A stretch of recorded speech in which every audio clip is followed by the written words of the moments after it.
Bismillahirrahmanirrahim. Assalamualaikum warahmatullahi wabarakatuh. Nama saya Sofwan Zes Al-Fatah dari kelas PBIA. Baiklah, dalam video kali ini saya akan mempresentasikan materi dari sejarah peradaban Islam, yaitu dari bangsa Arab sebelum Islam hingga masa disintegrasi. Materi yang pertama ialah bangsa Arab sebelum Islam. Kondisi bangsa Arab sebelum Islam. Kondisi masyarakat Arab sebelum kedatangan Islam berada di masa jahiliyah. Jahiliyah itu berarti bodoh, yang juga bisa berarti kesombongan, kemarahan, ketidaktahuan. Penggunaan kata ini kepada masa pra-Islam menunjukkan pada era saat ketiganya sangat menonjol di masyarakat. Jahiliyah juga berkaitan dengan kepercayaan sesat, peribadatan yang salah, kekuasaan yang sewenang-wenang, dan ketidakadilan hukum. Kondisi ini menimbulkan rasa takut, khawatir, dan kekacauan yang tidak kunjung akhir. Pada masa sebelum Islam, yang diajarkan dan disebarluaskan ke bangsa Arab oleh Rasulullah, orang Arab seringkali terjadi peperangan antar suku. Di antaranya dikenal dengan perang Fujjar karena terjadi beberapa kali antar suku. Yang pertama, perang antara suku Kinanah dan suku Hawazan, kemudian Quraisy dan Hawazan, serta Kinanah dan Hawazan lagi, dan peperangan ini terjadi 15 tahun sebelum Rasul diutus. Kekaisaran Bizantium dan Kekaisaran Romawi Timur dengan ibu kota Konstantinopel merupakan bekas Imperium Romawi dari masa ke masa. Pada permulaan abad ke-7, wilayah imperior ini telah mengikuti Asia Kecil, Syria, Mesir, dan sebagian daerah Italia, serta jumlah kecil wilayah di pesisir Afrika Utara. Letak geografis Arab. Semenanjung Arab adalah semenanjung yang terletak di sebelah barat daya Asia. Wilayah ini memiliki luas 1.745.900 km persegi. Semenanjung ini dinamakan jazirah karena tiga sisinya berbatasan dengan air. Dan secara geografis, daratan jazirah ini didominasi padang pasir yang luas, dan itu dibagi sebagai tiga. Yang pertama, Sahara Langit, yang kedua, Sahara Selatan, dan yang ketiga, Sahara Harat. Sistem sosial bangsa Arab. Keadaan sosial dan budaya bangsa Arab sebelum Islam. Masyarakat Arab terbagi menjadi dua kelompok besar, yaitu penduduk kota Hadari dan penduduk kota Gurun, yaitu Badui. Penduduk kota bertempat tinggal tetap. Mereka telah mengenal tata cara mengolah tanah pertanian dan telah mengenal tata cara perdagangan, bahkan hubungan perdagangan mereka telah sampai ke luar negeri. Hal ini menunjukkan bahwa mereka telah memiliki peradaban cukup tinggi. Sementara masyarakat Badui hidupnya berpindah-pindah dari satu tempat ke tempat lain bersama para kabilah-kabilahnya. Dan ketika mereka diserang musuh, maka suku yang bersekutu dengan mereka biasanya akan ikut membantu dan rela mengorbankan apa saja untuk membantu kawan sekutunya itu. Disinilah kita lihat adanya unsur kesetiakawanan yang membantu yang ada di antara mereka. Selain itu, manakala seorang anggota suku diserang oleh suku lain, maka seluruh anggota wajib ikut berperang untuk membela anggotanya. Dan sifat bangsa Arab sebelum Islam itu bisa disimpulkan dari sebagai 4 poin. Yang pertama, orang-orang Arab itu sebelum mengenal kedatangan Islam adalah orang yang menghitungkan Allah, syirik. Yang kedua, mereka membunuh anak laki-laki mereka karena takut miskin. Yang ketiga, mereka membunuh anak cucu perempuan mereka karena mereka tidak ingin hidup dalam malu dan celaan. Dan yang keempat, mereka adalah orang-orang yang suka berselisih. Baiklah, kita berpindah ke materi yang kedua, ialah biografi Nabi Muhammad SAW. Nabi Muhammad SAW secara umum kini yang diketahui itu cuma Nabi Muhammad SAW sampai ke kakeknya, yaitu bin Abdullah bin Abdul Muttalib. Namun Rasulullah memiliki nasab yang bersambung hingga ke Nabi Adam alaihissalam. Yang pertama dari nasabnya hingga Adnan, dan yang kedua dari Adnan hingga ke Ibrahim, dan yang ketiga dari Ibrahim hingga ke Adam.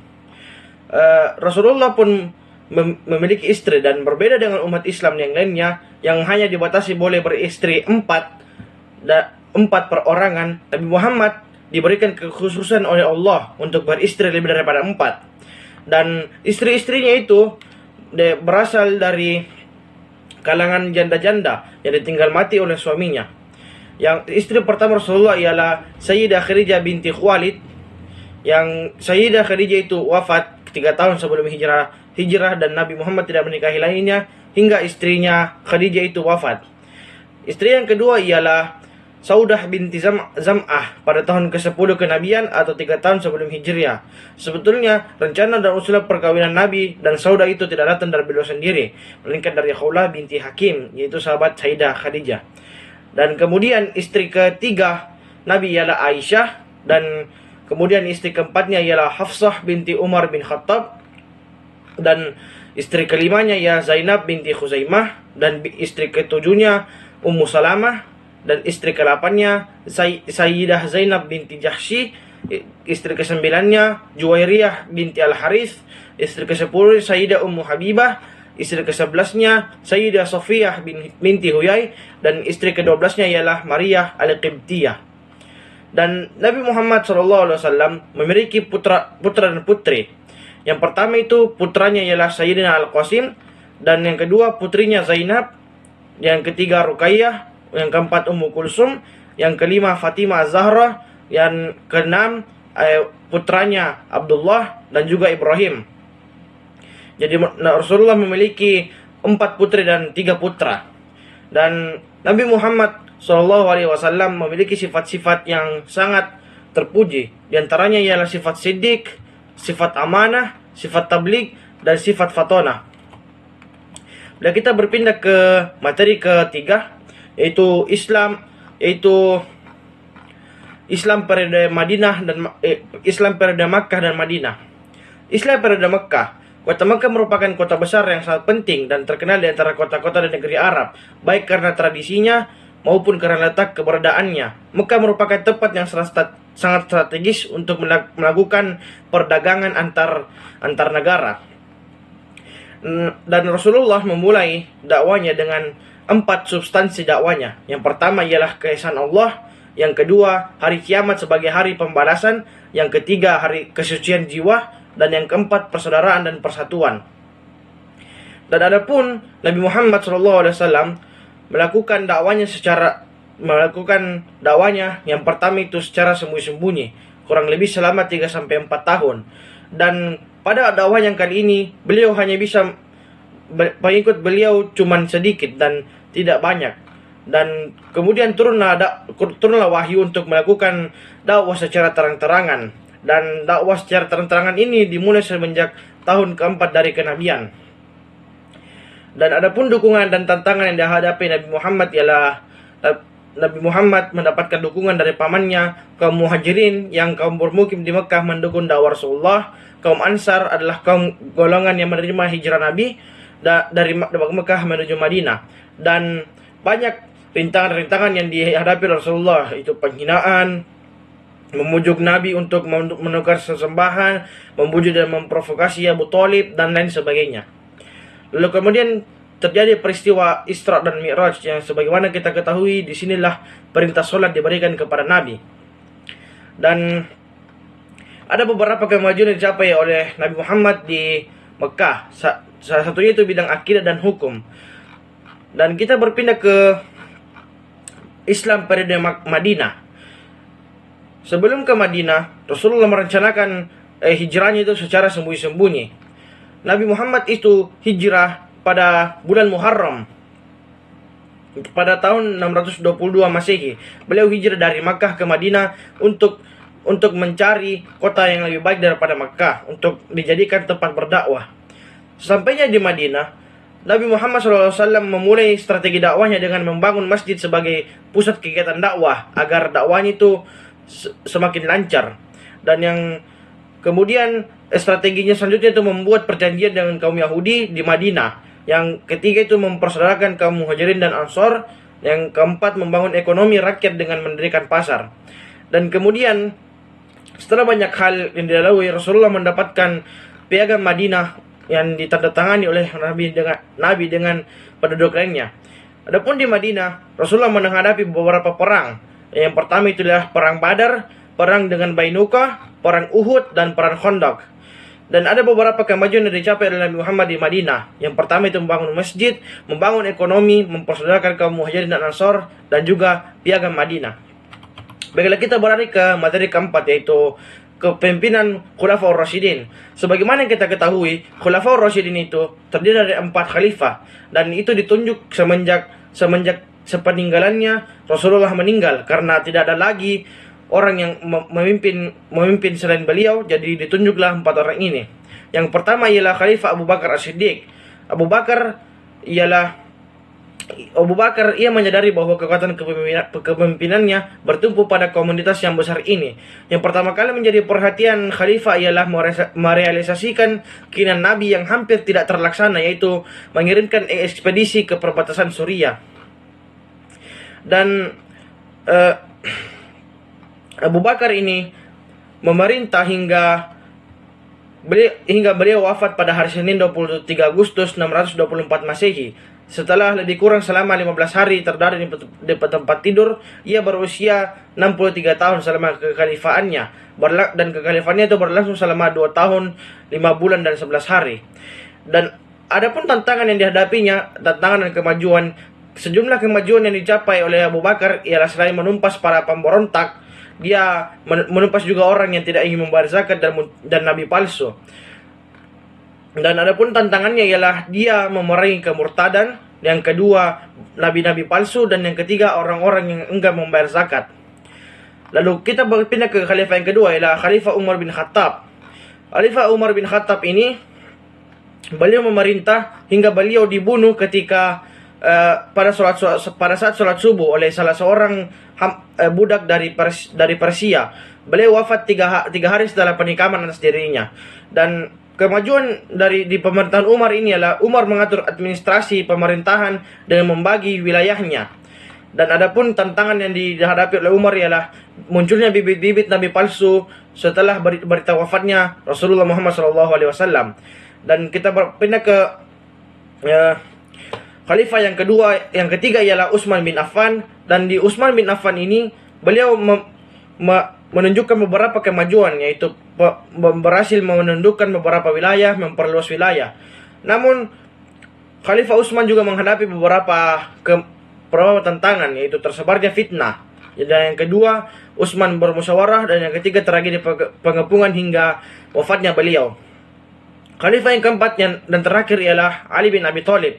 Dan pada masa Ali ini terjadi banyak pertentangan dan juga banyak kemajuan yang diraih oleh Ali. Dia berhasil memindahkan pusat pemerintahan ke Kufah, memecat para gubernur yang diangkat oleh Utsman, dan mengirim kepala daerah yang baru yang menggantikannya. Dan ada beberapa tantangan yang dihadapi oleh Ali, yaitu perang Waqatul Jamal, perang Siffin, dan juga setelah perang Siffin, kubu Ali dipecah menjadi 2 golongan, yaitu golongan yang mengikuti Ali dan golongan Khawarij. Kita berpindah ke pembahasan materi yang kelima. Yang kelima ialah masa dinasti Umayyah dan Abbasiyah. Masa dinasti Umayyah, sepeninggalan Khalifah Ali terdapat 2 khalifah, yaitu di Kufah dan Syam. Dan masa dinasti Umayyah ini dimulai dari terpilihnya Muawiyah sebagai khalifah selanjutnya. Dan kita bisa lihat ada beberapa pemimpin dari Khalifah Umayyah ini. Dan tentu saja ada beberapa kemajuan dan kemunduran yang didapatkan oleh dinasti Umayyah. Dan kemajuannya itu ada perluasan wilayah pada kekuasaan Bani Umayyah. Dan yang kedua, pada bidang politik. Dan yang ketiga, bidang kemiliteran. Yang keempat, bidang ekonomi. Yang kelima, bidang kesehatan. Keenam, bidang sosial budaya. Dan ketujuh, bidang pendidikan dan ilmu pengetahuan. Dan juga tentu ada yang dinamakan kemunduran dari dinasti Umayyah ini. Dan ada beberapa faktor yang menyebabkannya. Yang pertama itu gerakan oposisi secara terbuka maupun tertutup. Yang kedua, sistem monarki. Yang ketiga, kurang rasa satu kesatuan rakyat. Yang keempat, menurunnya moral dalam diri khalifah. Dan yang kelima, munculnya kekuatan baru dari keturunan dari Al-Abbas bin Abdul Muthalib. Dan yang dinasti kedua ialah dinasti Abbasiyah. Dinasti Abbasiyah ini terbentuk setelah runtuhnya dinasti Umayyah yang bercikal bakal pada Al-Abbas. Dan dinasti Abbasiyah ini memiliki banyak sangat pemimpin dan juga memiliki kekuasaan yang cukup lama, yaitu sekitar 5 abad.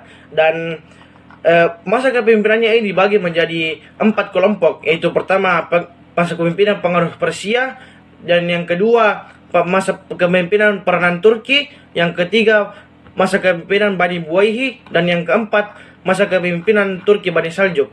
Dan ada juga beberapa kemajuan dan kemunduran yang dihadapi oleh Bani Abbasiyah. Yang kemajuannya ialah bidang sosial budaya, yang kedua bidang politik dan militer, yang ketiga sistem pemerintahan Bani Abbasiyah yang membentuk beberapa dewan-dewan, yang keempat at-taqwi yaitu menangani dokumen-dokumen publik politik, dan yang kelima sarana dan prasarana. Dalam hal ini dinasti Abbasiyah banyak melakukan pembangunan. Dan ada juga kemunduran yang dialami oleh masa Bani Abbasiyah, dan itu bertepatan juga dengan makalah kita yang ke-6, itu materi kita yang ke-6, itu masa disintegrasi dari Bani Abbasiyah. Apa itu masa disintegrasi? Ialah masa ketika kemunduran Bani Abbasiyah, dan ada beberapa faktor yang menyebabkannya. Yang pertama itu banyak dinasti-dinasti yang memerdekakan diri dari Baghdad. Dan dinasti-dinasti ini adalah yang pertama dinasti yang berbahasa Persia, yang kedua yang berbangsa Turki, yang ketiga berbangsa Kurdi, yang keempat berbangsa Arab, dan yang kelima yang mengaku dirinya sebagai khilafah Umayyah dan Fatimiyah di Mesir. Dan beberapa faktor yang menyebabkan banyak dinasti yang memerdekakan karena luasnya wilayah, dan dengan profesionalisasi angkatan bersenjata, khalifah terlalu bergantung pada tentaranya. Dan masa disintegrasi yang kedua itu perebutan kekuasaan di pusat pemerintahan. Karena terjadinya banyak perebutan kekuasaan di pemerintahan, jadi politik dan kepemerintahan itu sangat lemah. Dan belum lagi ketika muncul perang salib yang dimana memiliki 3 periode. Yang periode pertama pada musim semi tahun 1095, dan yang periode kedua yang dikobarkan oleh orang-orang Kristen, yang ketiga merebut kembali Yerusalem pada tahun 1987, dan periode ketiga ketika tahun 2219. Dan ada beberapa sebab-sebab kemunduran pemerintahan Bani Abbas, yaitu satu, persaingan antar bangsa, yang kedua kemerosotan ekonomi, dan yang ketiga konflik keagamaan, dan juga yang keempat ancaman dari luar.